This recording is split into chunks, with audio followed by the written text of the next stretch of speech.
Wayah wengi udan krimis ra uwis banyu kang tumetes dadi saksi nggonku nangis. Waktu aku make upin salah satu pengantinnya tiba-tiba kayak kemasukan, katanya kemasukan leluhurnya gitu. Padahal itu udah posisi udah aku make up cantik, udah pakai sanggul Jawa, udah mau siap temu, dia tiba-tiba pingsan. Dendam itu sampai sekarang saya ada. Cuma ibu, saya pegang omongan ibu saya. Meskipun kamu dijatuhkan oleh orang lain, kamu jangan pernah membalasnya sedikit pun. Karena kan kamu punya Tuhan. Cukup kamu berdoa sama Tuhan. Oke, assalamualaikum warahmatullahi wabarakatuh. Kali ini di podcast Unek-Unek saya sudah kehadiran narasumber yang insya Allah inspiratif, bisa membuka pikiran kita semua, wawasan kita, bisa menambah cara pandang kita terhadap sesuatu. Dan dia adalah Mas Kanandra atau akrab dipanggil Mas Andra gitu ya, Mas Andra, yang akan berbagi cerita kepada kita semuanya. Bagaimana ceritanya Mas Andra ini bisa sampai memiliki 6 orang tua? Jadi dari kecil aku itu udah diasuh sama Bude. Karena kan ibuku habis lahiran itu langsung melakukan KB yang steril.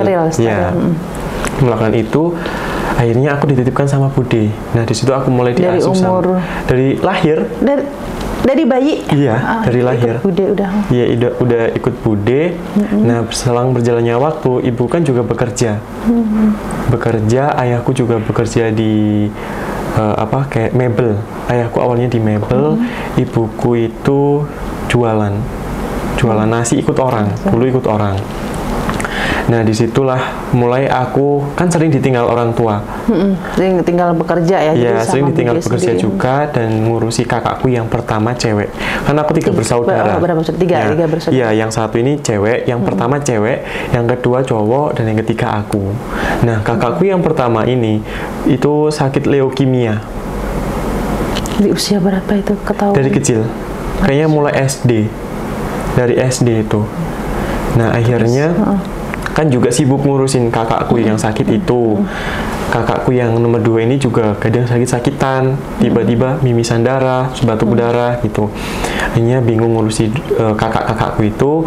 Nah, aku jadi fokus ngurusin. Iya, aku dititipkan sama Bude. Nah, inilah yang jadi orang tua kedua. Nah, di situ kakakku kelas berapa ya? Pokoknya udah besar sih, kayaknya lulus SD-an. SD itu kakakku di kemo. Mulai banyak treatment buat penyembuhan itu. Nah, iya. Jadi orang tua aku udah kerja banting tulang siang malam. Aku kan jadi kurang terurus nih karena kurang perhatian juga. Tapi alhamdulillahnya aku dapat orang tua dari Bude, merasakan kasih sayang dari Bude itu. Nah, di situ orang tuaku mulai kerja jauh buat cari uang berobat untuk pengobatan kanker. Ya kan nggak murah Mbak perobatan kanker itu, sampai akhirnya terpaksa kita jual rumah. Kita pindah ke rumah dijual untuk pengobatan. Iya, buat perobatan kakak saya yang kata dokternya itu tinggal beberapa hari aja usianya. Tapi alhamdulillahnya sembuh sampai sekarang. Nah, itu kan rumah yang berhadapan itu dijual nih. Iya. Untuk perobatan kakakku. Tinggal di mana setelah itu? Akhirnya kita ngontrak di rumah terpencil di tengah sawah, nggak ada tetangga sama sekali. Jadi ibuku milih di situ, nggak apa-apa udah di tengah sawah. Di jualan bakso tuh keliling. Yang keliling tetanggaku sama ayahku. Jadi ada tetangga yang... Jadi ada yang jual di rumah kayak gitu, terus kemudian dia juga ada yang keliling juga kayak gitu. Pengusaha bakso dong ini ya namanya. Iya, ada pengusaha bakso. Nah, akhirnya lama-kelamaan ya namanya roda ekonomi berputar, ya kadang di bawah, kadang di atas. Jadinya pas di bawah udah ayahku merantau. Baksonya udah tutup. Ayahku ke Sumbawa, jadi kuli bangunan di Sumbawa sama kakakku yang baru lulus SMP. Kakakmu nomor 2 ya, berarti yang laki-laki. Ya, kan kakakku udah ikut sama ayah di sana. Iya, gitu. Jadi memilih ikut ayah daripada melanjutkan sekolah untuk membantu ekonomi. Tapi sorenya itu mamaku udah bilang, gitu. Ibuku bilang gini, Le, gimana kalau ibu Eki ning Kalimantan? Bilang begitu.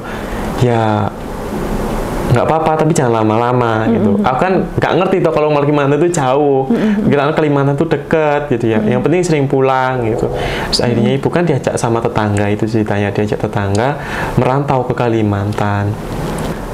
Ini pada kemana? Iya, ibuku kemana gitu. Terus kakakku bangun, terus dipeluk gitu. Dipeluk itu udah kayak seriusan aku ditinggal sendiri gitu. Udah selesai, aku ikut nenek gitu.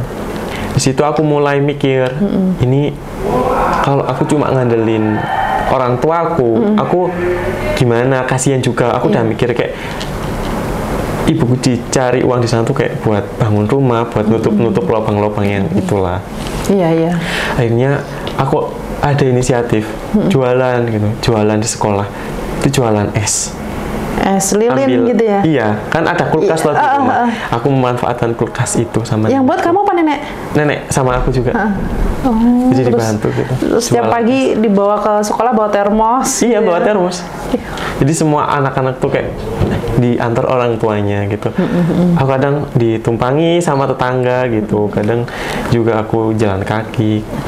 Hanya ibuku melanjutkan usahanya jualan kerupuk miler tadi. Nah iya, jadi aku tiap pulang sekolah itu aku selalu bantu ibuku buat miler terus gitu, nggak ada main. Terus kerupuknya aku bawa sekolah di SMP. SMP kan banyak nih anak-anak jajan-jajan. Nah, aku tawarin ke teman-temanku gitu sambil bawa es gitu. Aku tau nggak Mbak Citra di situ sedihnya gimana? Semua teman-temanku SMP tuh sekolah itu bawa sepeda motor, sedangkan aku tuh SMP bawa sepeda motor. Iya, di desa itu gitu. Teman-temanku SMP tuh bawa sepeda motor, yang bawa sepeda gayu cuma aku sama satu cewek. Pembulian itu adalah makanan sehari-hariku. Dendam memang ada, cuma aku berusaha lah biasa gitu. Jadi di SMP situ kan aku sambil jualan, terus mereka tuh bawa motor. Nah pas di jalan, pas musim hujan, aku inget banget waktu musim hujan, mereka tuh kayak blayer, terus aku kena cipratan airnya. Masya Allah. Gitu. Terus lempar mereka aja tuh pakai kerupuk. Kayak senyum-senyum gitu. Itu waktu pulang mereka kayak senyum-senyum terus ngata-ngatain gitu. Kan temanku di situ cuma satu cowok sama cewek aja, karena cewek kan nggak pernah ngehina aku, nggak pernah sama sekali. Teman cewek itu kayak rata-rata teman sekolah cewek lebih perhatian, nggak pernah kayak menghina tuh, nggak pernah. Mereka lebih baik gitu daripada cowok-cowok yang modelnya kayak berdandalan gitu. Mereka tuh cowok-cowok sering bilang, alah lo mau jadi bencong apa, kayak berteman sama cewek aja gitu. Jadi dendam itu sampai sekarang saya ada. Cuma saya pegang omongan ibu saya, meskipun kamu dijatuhkan oleh orang lain, kamu jangan pernah membalasnya sedikit pun, karena kan kamu punya Tuhan, cukup kamu berdoa sama Tuhan. Iya. Jangan sampai aku mengecewakan orang tuaku. Titik. Nah di SMP itu aku sering dibully juga karena kan penyanyi. Aku dulu penyanyi? Iya Mbak. Penyanyi apa? Campur sari. Jadi aku keliling gitu. Itu berawal dari mana kamu nyanyi campur sari? Itu sebenarnya hobi sih, karena aku kayak sering dengerin kakek tuh punya temen orang Karawitan. Nah sering banget tuh aku kayak diajak-ajak gitu. Terus ada cerita lucu nih di sini. Gimana? Aku kan nggak punya kostum sama sekali, aku bingung mau nyewa di mana. Akhirnya aku sewa ke tempat salah satu waria. Dia beneran itu di salon waria.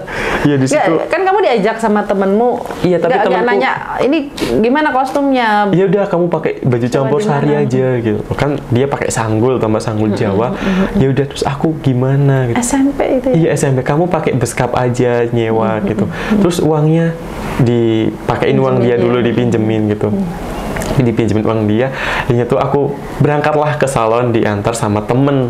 Nah di situ udah deal, besoknya sore-sore mau aku ambil, terus aku didudukin di make upin nih sama salah satu oknum salon itu. Aku di make upin tebel, karena aku nggak mau, mbak aku ini cowok. Kenapa dipakein alis, dipakein eyeliner yang warna hijau dan lain sebagainya gitu, kayak aneh gitu. Langsung muka aku langsung ditampar sama oknum itu, langsung ditampar, langsung kayak digosok-gosok gini. Ya karena aku bacot ya, gitu loh. Karena aku nggak terima aja, dikasih alis. Udah diem sih gitu ya. Iya, tapi aku memberontak gitu. Langsung di pack gini. langsung pembersih itu langsung dituangkan ke muka, langsung digosok-gosok gini muka. Aduh, itu nggak buat kamu trauma, aku nggak Iya, mau itu nyanyi langsung- lagi. Enggak, di situ aku traumanya malah sama orang yang seperti itu. Jadi aku trauma sama gara-gara oknum itu menyakiti saya, dan itu menjadi trauma yang nggak bisa hilang sih, sampai sekarang pun masih inget. Iya, penasaran. Bisa, gitu. Coba dong. Oh, jadi Tapi banding soalnya ya? udah agak bagus deh kayaknya. Udah berubah. Apa ya, lagu apa dong, dikit aja. Apa coba? Boleh. Kayak wayah wangi udan krimis ra uwes banyu kang tumetes dadi saksi nggonku nangis wong sing tak tresnani teka ninggalake aku sung jroning uripku yen ora ana sliramu. Contohnya kayak gitu loh, Mbak. Dengtak. Kamu bisa dapat cengkok itu dari mana? Gak tahu ya, mungkin karena Jadi kayak jenis denger sinden kan gitu memang Iya. modelnya, vibrasinya dan lain-lainnya kayak Iya, gitu. campur sari kuno gitu. Iya, ya langgam juga. Iya, Kamu tau langgam nggak yang Iya. itu? Aku juga Kamu nyanyi tuh saya kebayang singkong, kopi di bawah pohon. Udah enak banget itu. iya, Mbak, dulu aku seringnya juga langgam kok. Ya, jadi SMP itu kan aku Berhenti lanjut menyanyi jualan udah. lanjut jualan kerupuk juga, dan masih jualan baju keliling kredit. Jadi aku keliling kampung tuh jualan baju gitu, aku kreditkan sama orang-orang kampung. Nggak baju aja, lemari, terus kayak kompor, alat dapur-dapur gitu. Nggak malu Nggak. keliling ini. Nggak ada Nggak rasa dingin, malu kayak sedikit gitu. pun nggak ada. Oke. Terus proses sampai jadi muat terkenal juga nih di kotanya gimana Amin, ceritanya? semoga jadi terkenal, Mbak. Amin. Soalnya kalau MUA ini yang punya aku sendiri baru merintis di tahun-tahun ini. Kalau sebelum-sebelumnya aku ikut orang. Jadi pas SMA itu aku ke salon. Itu bantu-bantu di salon. Kayak hari Jadi Minggu itu- aku yang jaga salonnya gitu. Itu udah jarang menyanyi, kemudian kamu Tetep ini ya, coba SMA aku tetap masih nyanyi. Jadi di salon itu kayak kalau ada manten, kamu bantuin aku ya gitu. Kayak jadi asistennya. Awalnya itu gitu, jadi asisten gitu. Nggak ada pengalaman make up. Gak ada sama sekali. Cuma aku lihat si Tapi dari menyanyi kan make up, waktu itu make up sendiri atau di make upin? makeup sendiri. Aku cuma Makeup pakai sendiri. bedak aja udah. Oh, terus Pakai tapi bisa sampai kayak tadi make upin yang pendampingnya di mantenan kayak gitu? Ya itu aku Itu lihat dari mana kamu lihat? mbaknya kan, Mbaknya yang itu di tantenya itu salon. kayak ngerias wajah pengantin. Nah, situ aku lihat apa aja sih barang-barang yang dipakai gitu. Aku perhatiin gitu sambil curi-curi ilmunya, daripada bayar kan kita kalau les Iya, kita betul. bayar. Kita Apa yang mau buat kamu tertarik kemudian? Kayaknya asik. sebuah seni. Kamu melihat make up itu sebuah seni. Iya. Jadi aku melihatnya tuh make up adalah sebuah seni lukis gitu. Jadi aku kayak melukis di wajah orang, seneng, ada rasa muncul. Awalnya kayak aduh susah banget, takut jelek gitu, terus bagus loh, orangnya puas. Akhirnya aku kayak semakin dipuji, oke, aku semakin membenahi gitu. Ikut Ya, orang. ikut orang yang make up itu tadi Iya. ya, terus kemudian sampai terkumpul, kamu beli alat make up, seperangkat alat make up yang sedemikian rupa, terus kamu sudah berani untuk aku mau nih make up. Beraninya Konten tuh utamanya kayak aku gini, waktu masuk ini sih perkuliahan awal di sini aku kayak lihat banyak deh kayaknya kakak tingkat ini yang bingung cari make up ketika mereka mau wisuda gitu. Hanya kalau di inisiatif ini coba sih aku buka sendiri dengan make up ala kadarnya gitu.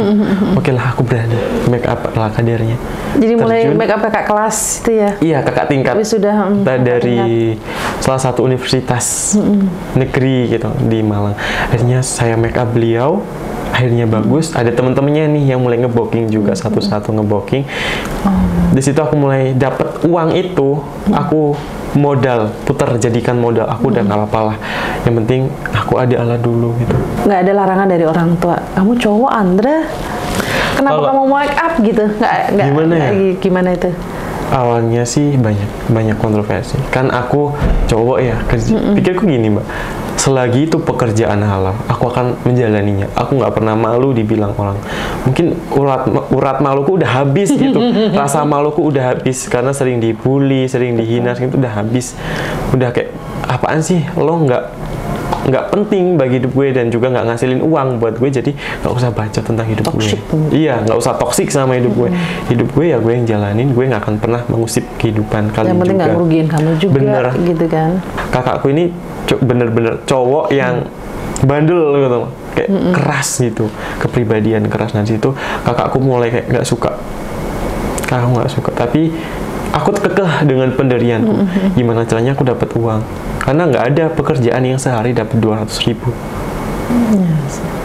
Padahal di situ aku nggak modal sama sekali. Kan sekarang kamu presenter, bisa itu nanti sehari MC, Alhamdulillah, presenter amin. lebih dari itu. Teman-teman dia kan saat ini memang sedang mendalami dunia media ya, entertain gitu ya, entertain. Dan saat ini dia juga sedang sudah siaran juga ya di salah satu stasiun televisi lokal di kota Jogja kayak gitu. Nah, itu kan saya lihat ya hasilnya pun ini mah bukan ini mah anak ilmu komunikasi. Ini mah udah bagus banget sih bilang gitu. Padahal jurusannya apa kuliah? Aku kuliahnya ambil jurusan pendidikan Pancasila dan Kewarganegaraan. PPKN, jadi guru. Terus nyasar jadi presenter di Jogja sini. Gimana ceritanya? Iya kan, aku di Malang tuh sering Mbak jadi acara-acara, jadi MC gitu. Jadi MC terus di kampus aku kan juga nggak ikut organisasi sama sekali, satupun nggak ada. Tapi aku aktif di setiap organisasi situ, kayak seneng aja ngebantu gitu. Ada acara apa, kamu siap jadi MC? Siap, maju gitu. Kamu berani maju meskipun nggak tahu apa yang nanti bicarakan, udah yang penting berani dulu gitu. Tetap menjalani, karena dari MUAS itulah aku bisa berkembang. Jadi pekerjaan apapun yang pernah aku lakukan itu nggak akan pernah aku lupakan. Selagi aku bisa mempertahankan, aku akan mempertahankannya. Jalanin semua yang penting halal. Yang penting halal. Sama orang tua gini, Mbak, anakmu ini kerja di salon ini, nanti jadi banci atau jadi apa gitu kan. Apalagi gimana meyakinkan ke orang tuamu tentang itu? Oke, ini. Kenapa harus percaya orang lain?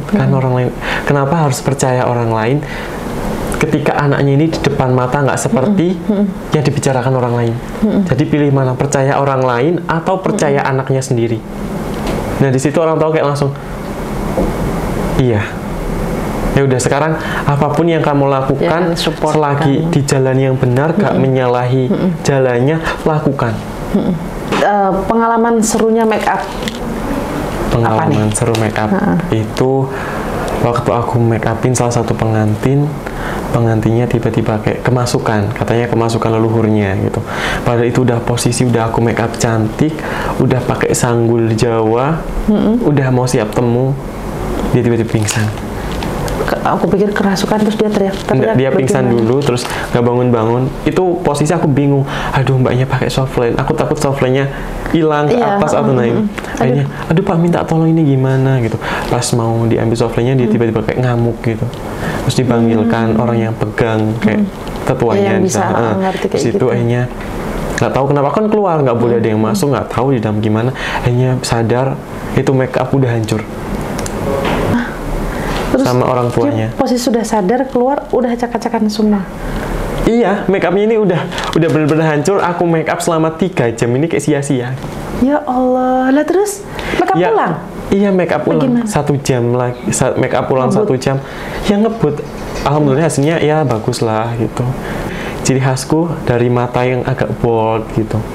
Matanya tuh lebih hidup gitu. Terus alisnya juga kayak cetar gitu, tapi nggak yang medok gitu, tapi yang flawless, tapi alisnya kelihatan banget terbentuk gitu.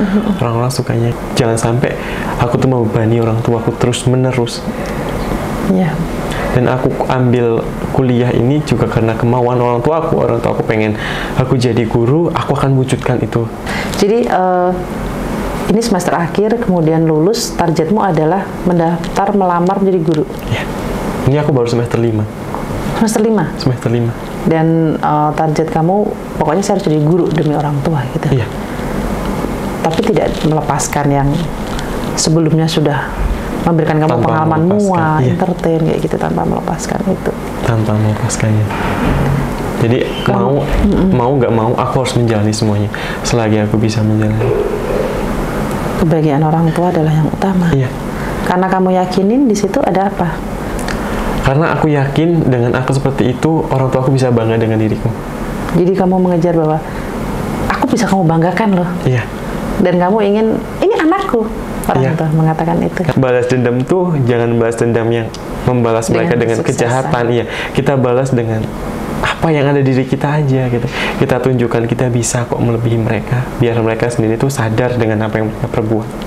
Catat ya. Jadi jangan dibalas dengan kejahatan, balas dengan prestasimu tentunya. Iya, balas dengan prestasi. Kesuksesan itu prestasi. 3 orang tua. Yang terakhir, yang ketiga. Yang terakhir ini waktu SMA. Jadi waktu SMA ini aku dekat sama salah satu guru. Nah, kebetulan beliau ada saudara. Di situ aku merasa dibantu sama saudara itu, sama saudara si guru ini. Nah, seiring waktu seringnya aku dibantu, akhirnya aku juga ada rasa respect lah. Kita saling membantu di situ. Awalnya ada timbal balik gitu. Nah, di situ ada timbal balik. Akhirnya beliau itu kayak sampai lebih gitu. Padahal aku membantu beliau itu kayak ya karena kewajibannya membantu kayak gitu kan, iya, karena memang membantu. Dia butuh pertolongan maka saya bantu. Iya, sekali gitu, tapi balasan beliau luar biasa ya. Iya, yang beliau itu bayari sekolah saya waktu SMA gitu. Beliau bantu saya kuliah, bahkan kayak beliau itu rela sampai berkorban. Iya, beliau tetap membantu biar berkorban. Makanya saya tuh kayak bersyukur banget masa kecil saya yang penuh dengan kurang kasih sayang. Sekarang waktu SMA besar aku bisa menemukan orang-orang yang benar-benar tulus menyayangi aku melebihi orang tuaku, terus ketemu dengan teman-teman di kuliah yang baik-baik. Itu kayak rasanya Masya Allah, inikah balasannya gitu. Waktu kecil aku merasakan sedih, ditinggal orang tua, kurang kasih sayang, aku sering dibully, sering direndahkan, sampai dikucilkan teman-teman. Akhirnya aku waktu usia dewasa, aku bisa mendapatkan orang yang benar-benar tulus sama aku, baik, nggak ada bandingnya pokoknya. Mereka itu terbaik menurutku, versi terbaik bagiku. Bahkan mereka tuh sampai anaknya dia sendiri sama saya tuh kayak rasanya kita nggak ada perbedaan sama sekali. Dia benar-benar menganggapmu anak saya. Iya, ya kamu adalah anak saya juga sekarang. Saking baiknya beliau, kadang saya tuh kayak merasa malu gitu. Kenapa? Ya gimana Pak? Kan namanya orang kalau sering dibantu, sering apa tuh kayak ya adalah rasa kayak malu gitu. Iya, kayak berlebihan nih karena aku belum bisa mengembalikan kayak gitu. Iya kan? Iya, kadang memang orang yang terlalu baik itu kadang bingung. Ya Allah, gimana ngembaliinnya nih? Jadi kadang kita nggak enak sendiri. Oke. Iya gitu, kayak ada rasa pengen udah cukup, jangan terlalu banyak-banyak gitu. Mungkin bisalah buat tabungan anaknya ke depannya. Tapi karena kamu baik, akan panggilnya mami, mamiku ini udah ada kok uang buat mas gitu, buat mas kuliah sampai pun udah disiapkan gitu. Nah aku sampai sekarang tuh kayak hubungannya juga baik sama ibu sama bapak. Iya, jadi satu keluarga sekarang, jadi satu keluarga gitu. Pesannya apa? Mungkin buat teman-teman semua yang masih berjuang, kalian jangan pernah malu dengan apa yang ada di diri kalian sekarang. Kembangkan potensi kalian, jangan pernah kalian menghiraukan omongan orang lain, cacian, hinaan. Itu adalah motivasi buat kalian semakin berubah menjadi lebih baik lagi. Jangan pernah kalian berhenti hanya karena omongan orang yang bikin kalian sakit hati. Maka dari sakit hati itulah jadikan semangat buat untuk berjuang, membuktikan bahwa kalian nggak seperti yang mereka bicarakan. Semangat buat teman-teman semua yang sedang berjuang. Jangan pernah malu dengan pekerjaan kalian, jangan malu dengan orang tua kalian, jangan malu dengan kondisi kalian. Tetap semangat dan jangan lupa berdoa kepada Tuhan. Terima kasih banyak Andra sudah berbagi cerita sama kita semuanya di channel Unek-Unek. Dan buat kalian semuanya, seperti tadi yang disampaikan, jangan lupa untuk berjuang, jangan berhenti. Ya, jangan berhenti berjuang, dan yang pasti jangan malu dan jangan membalas kejahatan itu dengan kejahatan. Oke. Assalamualaikum warahmatullahi wabarakatuh.